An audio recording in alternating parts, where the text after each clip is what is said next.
Welcome to day 30 of my VW Touareg experience, and we have our first check engine light.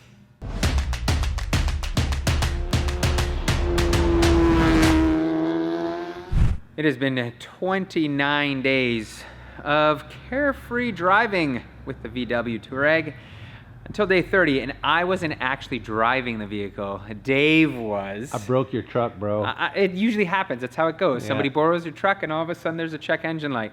So we are going to bust out, I don't know, I think this is an archaic OBD reader, but we're going to bust this one out, plug it in, and let's see what the code is, because we don't want to mess around here. I want to know what is up, but the car or the SUV does drive fine, right, DP? It does, yeah, drives there's totally no normal. issues. The light's just on, so Yep. I don't think it's something that is A, urgent, or B, catastrophic. So let's go have a look and see what we get.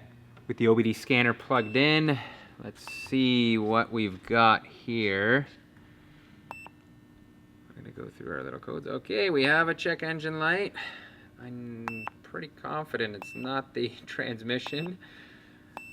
Let's see, P0275, cylinder 5 contribution balance. All right, well, we're gonna do a quick Google on that and see what it says.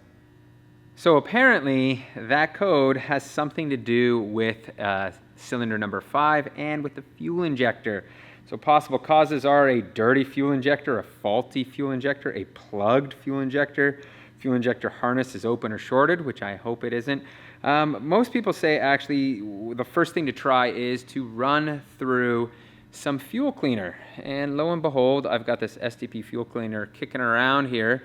So I'm gonna put 1 or 2 bottles through. I'm gonna reset the code right now, drive on it for a week and see what happens. Either the light goes away, which is great. That means this did the job. If it doesn't, I'm gonna report back to you and see what the actual problem is then.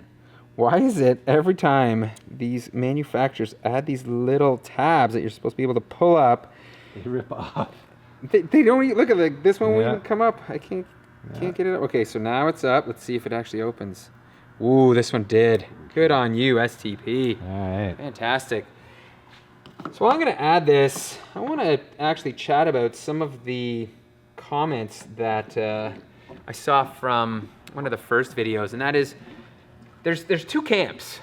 People that say this has been an extremely reliable vehicle for them, and the other camp is burn it with fire. This is the most unreliable SUV I could have bought.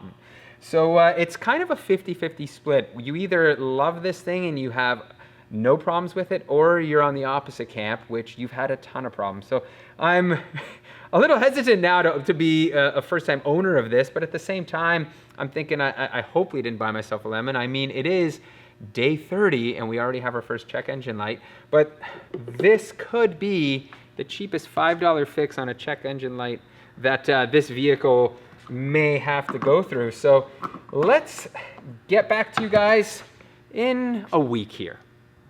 It has been a week and about 1,000 kilometers, 600 miles since the check engine light was on, and I poured the diesel fuel cleaner in. I've run, I think, 2 of these through the system now, and check engine light is gone. It's miraculous. This is a cheap fix, DP. I'm a little stunned, to be honest. Me too, but I'm gonna take it. That means we don't have to replace the injector or anything like that, which I heard can be expensive and cumbersome. However, there is one more preventative thing that I'm gonna do, and that is the fuel filter. I read online that these can also cause that type of check engine light. So I'm a little skeptical of why, but then again, I don't know. It wasn't too expensive to buy one of these, and the job is pretty simple. So this is $100 OEM from VW. So we're gonna swap that now. We'll show you how to do it. Our fuel filter is conveniently located right here, and we have 5 Torx bolts that we need to remove. And once we have these out, I think it's as simple as lifting the lid off of here, and we have access to our fuel filter. Dave did a bit of research and found that this job at a dealer, they charge $400 for labor? Yeah, although I think that might have included an oil change. So Okay. maybe it's more like $250. It still seems a lot for something that's very simple that you can do at home. So I highly recommend doing this job, and I think the interval on these is what, 20,000 miles or 40,000 kilometers? Something like that. Around Yeah, there. in that range. Yeah. So Pretty frequent. yeah, but it's for sure in that sense. Okay, so we've got that off. Now, there's no pressure here, so this should technically, I think, just lift up. Yep. Oh, there's a little bit of spillage. You're gonna get a little bit of. Well, this thing's gonna be full to the brim for sure. Yeah. All right, there it is. Oh, okay. So there's our filter, and it actually looks pretty new, DP. But let's pull this thing out and have a look. Now, I'd recommend some gloves for this part because you are going to be touching diesel, and it certainly isn't good for your hands. There we go. Our filter is up. I'm going to let it drain out a little bit here and make the transfer. All right.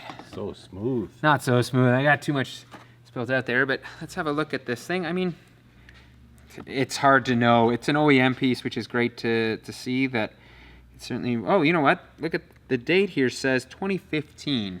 And now what we're going to do is grab the new one and put it in. However, what you're going to want to do is, and we'll show you this, is soak this in diesel fuel before you put it back in. Now here's a creative way to add some kick to your diesel fuel. Creatine, of course. Just kidding. We were soaking our filter in diesel fuel right there. Okay, so what I'm gonna do now is hopefully not spill it. How do I do this? Okay, I'm gonna go. Yeah, this is a tough job solo here. Yeah, being solo here doesn't help. Okay, here's what I'm gonna do, DP. I'm just gonna send this real quick, go like this, move this over here. There you go. Open this up, in we go. Drop it in place. This is gonna fill up. Probably want to overflow again. Yep. Oh yeah.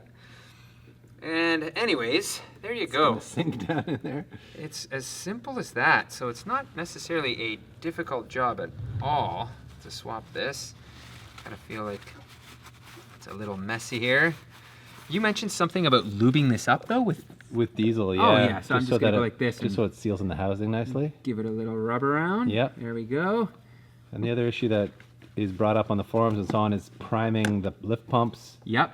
But from what I read, as long as you leave this thing full of fuel and you pre-lube the filter like we just did, it should be fine. You don't need to use the VAGCOM, as they call it, system to like electronically trigger the pumps. You can just fire it up. Gotcha. So that makes sense. So it's overall, I don't think it's a big deal at all. I mean, yeah, you could probably go through priming that stuff, but we're going to do it as is right now. Hook it up, we'll start it up and let you know if we have any issues.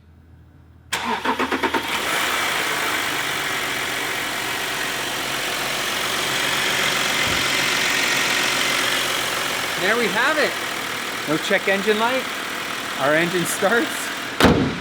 So I think that is officially a wrap on this video. Thank you so much for watching. I hope you learned something about the old VW Touareg. And yes, there are cheap fixes to a check engine light sometimes, but you'll have to tune in because I'm sure there's going to be a check engine light coming up soon.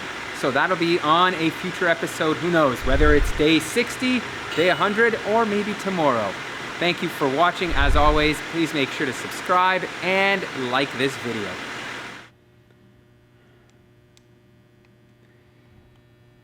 Damn. This should be a video in itself. Oh, it is. I'm rolling. Ugh.